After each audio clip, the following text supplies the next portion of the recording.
Šī raidījuma tēma ir elektronisko sakaru tīklu ierīkošana. Mani sauc Ines Janova, un šis ir elektroniskie sakaru raidījums Sakarīgi par sakariem. Šajā raidījumā sniegsim priekšstatu par elektronisko sakaru tīklu ierīkošanas procesu, uzraudzību un visā šajā procesā iesaistītajām organizācijām un to kompetencēm. Šī raidījuma studijas viesis ir elektroniskie sakari eksperts Guntars Sviķis. Raidījuma ietveros viesosimies pie viena no publisko mobilo sakaru operatoriem, Tele2, lai iepazītos ar elektronisko sakaru tīklu ierīkošanas praktisko pusi, kā arī tiksimies ar veselības inspekcijas pārstāvi.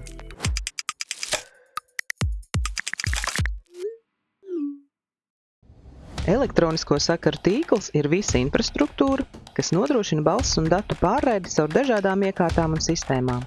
Izplatītākie sakaru tīkli ir kabeļtīkli un radiosakaru tīkli, kā piemēram radio-relē līnijas, radio un televīzijas apraides un mobilo sakaru tīkli. Tīklā ietilpst arī visa infrastruktūra, visas konstrukcijas, visas tas arī tīkla sastāvdaļas. Piemēram, elektronisko sakaru tīkla daļas ir bāzes stacijas. Tā ir viena daļa no konkrēta komersanta elektronisko sakaru tīkla. Un arī pati viena antēna arī var būt tīkla sastāvdaļa. Latvijā elektronisko sakaru tīklu ierīkošana notiek stingri reglamentētā kārtībā. Tas nozīmē, ka ikviena antena, radioiekārta vai bāzes stacija var tikt uzstādīta un nodota eksploatācijā tikai tad, ja ir saņemti visi nepieciešamie saskaņojumi un atzinumi. Mūsdienās, augot pieprasījumam pēc ātriem un uzticamiem sakariem, visbiežāk sastopamies tieši ar mobilo sakaru tīkliem. Tie šobrīd veido lielāko daļu no visiem projektiem, ko komersanti iesniedz SIA elektroniskie sakari akceptēšanai.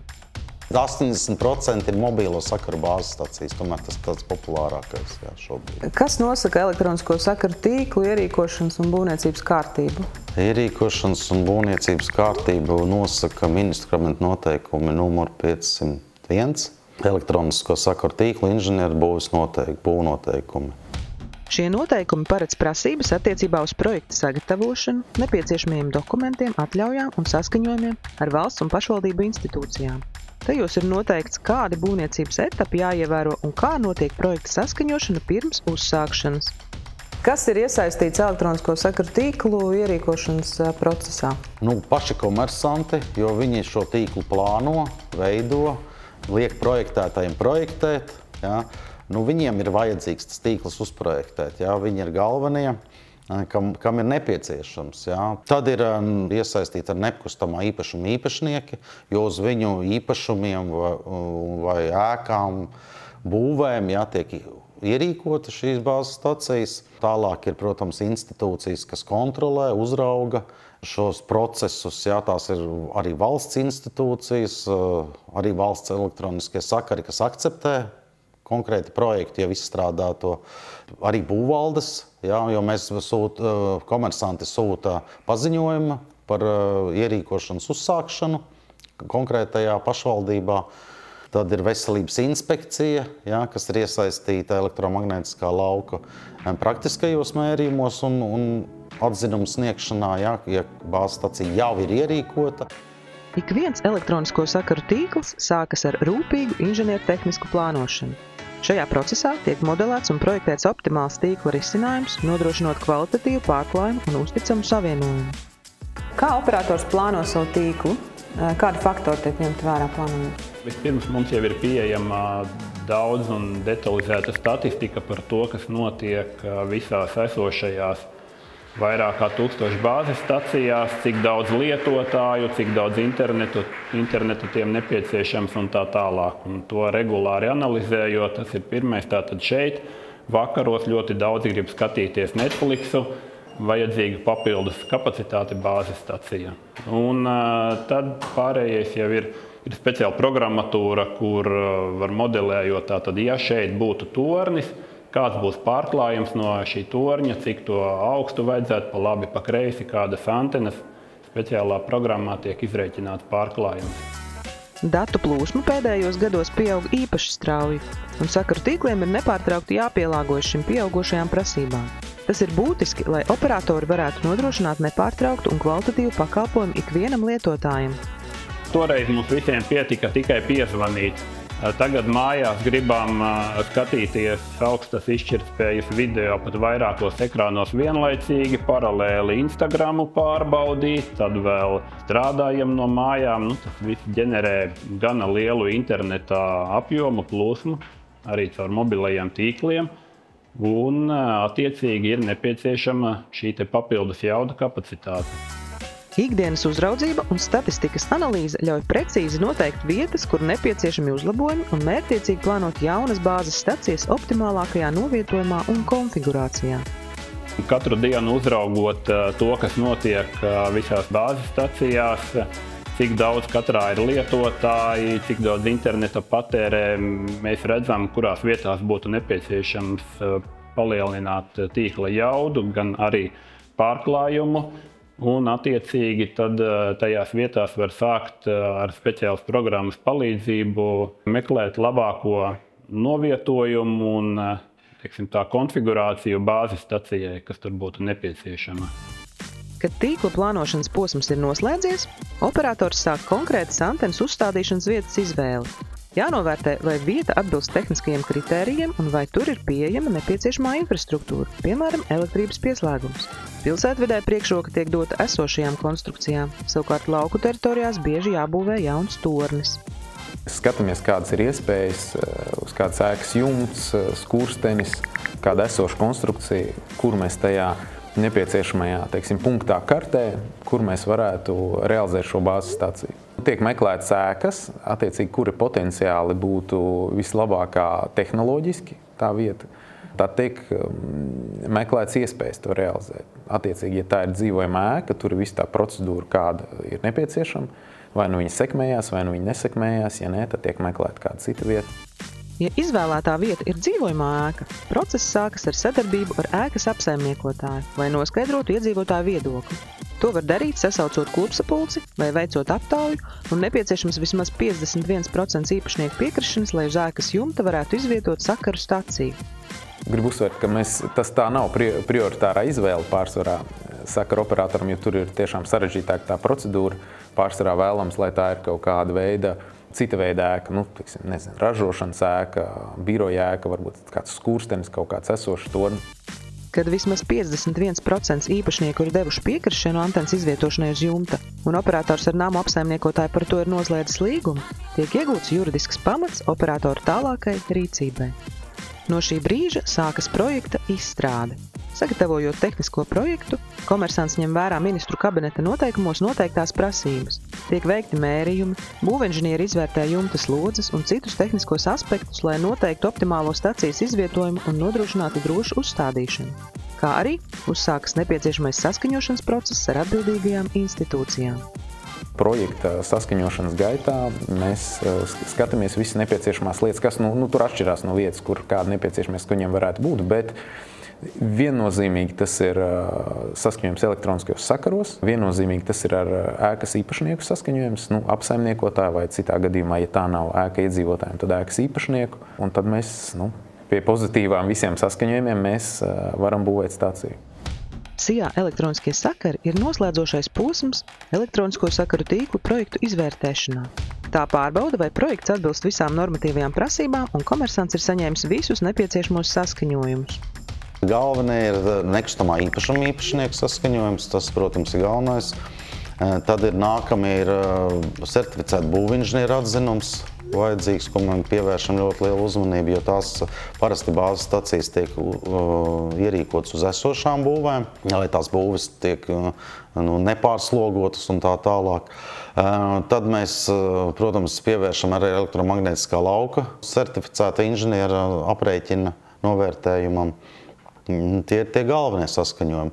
Un attiecībā uz nekustamā īpašuma īpašniekiem, ja tās ir, piemēram, daudzstāvu mājas, kur ir kopīpašuma sastāvs, tad mēs ļoti stingri skatāmies, lai ir 51%, un lai aptauja tiktu veikta, vai savukārt tiktu veikts kopsapulces, sapulces, kurā tiek apspriests šis jautājums. Kad tehniskais projekts ir apstiprināts un reģistrēts būvniecības informācijas sistēmā, komersants drīkst sākt ierīkošanas darbus. Būvniecības ierīkošanas darba norisi atbilstoši normatīviem aktiem uzrauga būvvalde. Papildus būvniecības un saskaņošanas procesam mobilo sakaru operatori vēršas SIA elektroniskie sakari, lai saņemtu radiofrekvences piešķīruma lietošanas atļauju. Šis process var noritēt paralēli bāzes stacijas ierīkošanai un nav par to, vai antenu drīkst uzstādīt konkrētajā vietā. To nosaka citi saskaņojumi. Atļaujas mērķis ir precīzi noteikt antenas tehniskos parametrus, lai nodrošinātu elektromagnētisko sadarību ar citām radioiekārtām, nepieļaujot traucējumus sakaru darbībai. Bāzes stacijas darbība bez traucējumiem ir būtiska, taču iedzīvotājs daudz biežāk satrauc cits jautājums – kā antenu radītais elektromagnētiskais lauks ietekmē veselību?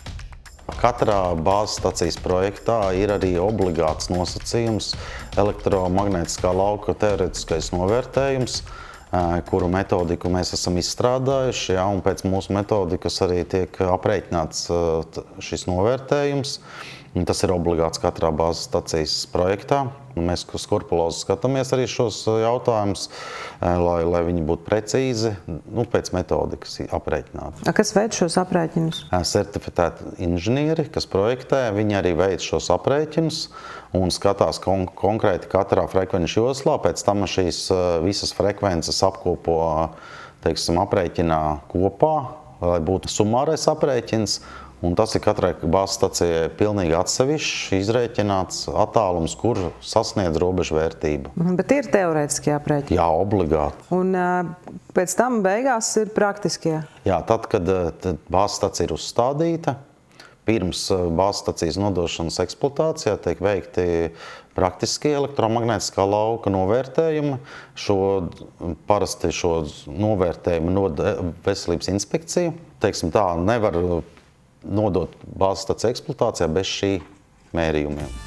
Pēc mobilo sakaru bāzes stacijas būvdarba pabeigšanas komersants pieprasa veselības inspekcijas izvērtējumu, jo ierīkoto mobilo sakaru bāzes staciju pieņem eksploatācijā tikai pēc elektromagnētiskā lauka līmeņa praktisko mērījumu veikšanas. Ir strikti nosacījumi valstī pieņemti, sākot jau ar ministra kabineta noteikumiem numur 501, kas attiecās uz elektronisko sakaru inženieru būvju un būvnoteikumiem. Tur ir paredzēts, ka attiecīgos objekts, tātad bāzes stacijas, kaut kādas televīzijas raidītājas un citas raidītājas nevar pieņemt eksploatācijā, ja operators nepasūta akreditētā laboratorijā vai arī laboratorijā, kurai ir šī profesionālā mērīšanas aparatūra, šos te praktiskos mērījumus. Tātad ir jāpasūta šie te mērījumi, un inspekcijas uzdevums ir izvērtēt šo te mērījumu rezultātus un dot savu atzinumu, kā attiecīgo objektu, starojumu objektu var pieņemt eksploatācijā. Elektromagnētiskā lauka mērījumi tiek veikti stingri pēc metodikas, kas noteikta ministru kabineta noteikumos numur 637 – elektromagnētiskā lauka iedarbības uz iedzīvotājiem novērtēšanas un ierobežošanas noteikumi. Tie rādītāji, kas elektromagnētisko lauku raksturo, tie ir paņemti no starptautiskiem standartiem, ir vadlīniju vērtības, kuras mēs esam pārņēmuši savos ministra kabineta noteikumos. Metodika ir balstīta uz ņemot vērā Eiropas komisijas un ministra kabineta noteikumus izstrādāta un tiek veikt mērījumi, uzkrājot 6 minūtes, kur pēc tam tiek selektīvi mērījumi, no kuriem tālāk tiek apstrādāt, veikt rezultātu apstrādi. Elektromagnētiskā lauka mērījumiem tiek izmantot speciāli šim nolūkam paredzēta, standartiem atbilstoša un certificēta mēraparatūra. Šī tāda liela zonde, un tur bija tāda otra mazāka zonde. Kas? Tātad tā ir attiecīgi ar citiem frekvenču diapazoniem. Šī ir tāda? Tātad šī mums ir, konkrēti šī zonda 27 MHz līdz 3 GHz, un šī ir no 420 līdz 6 GHz. Tad metodika paredz, ka jāmēra ir tātad vietā, kur ir fiksēts, ar vēzēšanas metodi fiksēta ir lielākais lauks, lielākā vieta, kur lielākā vērtība. Ar vēzēšanas metodi atrodam vietu, kur ir konstatēta lielākā vērtība, un tajā vietā veicam mērījumus 6 minūšu intervālā, tiek uzkrāt mērījumi, lai pēc tam varētu izvērtēt to rezultātu. Standarts ir, ka mēra 6 minūšu nepārtrauktā laika periodā, un arī, protams, šo te mērījumu izsaka kā vidējo mērījumu, un mēra staciju maksimālajos tajos izstarojumu virzienos, kur parasti stacijām ir kad 3 tādi. un mēra uz ielas līmenī 1,5 metru augstumā no zemes virsmas. Tas ir tā vieta, kur cilvēks varētu potenciāli saskarties ar šo starojumu. Kādas ir pieļaujamās elektromagnētiskā lauka normas? Ir 4 tie galvenie raksturlielumi, kas ir kā mērķlielumi doti. 2 attiecas vairāk uz magnētisko lauku, 2 vairāk attiecas uz elektrisko lauku mobilo sakaru gadījumos. Gadījumā mēra šos divus elektriskā lauka raksturojušos lielumus. Viens ir elektriskā lauka intensitāte, kur izsaka kā volti uz metru. Un šeit ir 61, tas ir mērķlielums. Ja mēs skatāmies to maksimālo frekvenču diapazonu no 2 līdz 300 GHz. Un otrs ir tā saucamais jaudas blīvuma mērījums, kur izsaka savukārt kā vatus uz kvadrātmetru. Un tur tas atļautais lielums ir 10. Savukārt tos 2 magnētiskos rādījumus parasti nemēra, bet fizikā viss saistīts ar savstarpējām formulām, un ja kaut ko izmēra, tad to var tīri matemātiski aprēķināt arī tos pārējos 2 raksturlielumus. Gan starptautiskajās rekomendācijās, gan nacionālajā normatīvajā aktā noteiktie elektromagnētiskā lauka starojuma ierobežojumi ietver lielas drošības rezerves papildus aizsardzībai. Līdz šim veiktie elektromagnētiskā lauka mērījumi, pieņemot eksploatācijā mobilo sakaru bāzes stacijas vai arī atsevišķos gadījumos reaģējot uz iedzīvotāju bažām par iespējamo elektromagnētiskā lauka starojumu, rāda, ka starojuma lielums ir daudzkārt zemāks par rekomendētajām vērtībām. Šādu mērījumu pēdējo 10 gadu laikā ir ļoti daudz veikti jau. Un praktiski visos šajos mērījumos tas, kas ir izmērīts, tas praktiski ir pat 100 reizes mazāk nekā tā rekomendējošā vērtība, ko atkal nosaka citi ministra kabineta noteikumi numur 637 par elektromagnētiskā lauka iedarbības uz iedzīvotājiem novērtēšanu un novēršanu. Ir saprotami, ka daudziem iedzīvotājiem rodas vēlme pašiem pārliecināties un izmērīt elektromagnētisko lauku savā apkārtnē. Nereti, lai to izdarītu, internetā tiek iegādātas dažādas ierīces. Mūsdienās visu kaut ko var nopirkt. Mēs esam saskārušies, protams, ar gadījumiem, kad cilvēks iegādājas kaut kādā interneta vietnē kaut kādu aparātu, kurš it kā mēra šo elektromagnētisko lauku. Viņš nostājas pie sava mājas loga. Pretī tur ir 500 metru attālumā ir uzstādīta antena. Viņš veic mērījumus un saka, reku, ir liels rādītājs.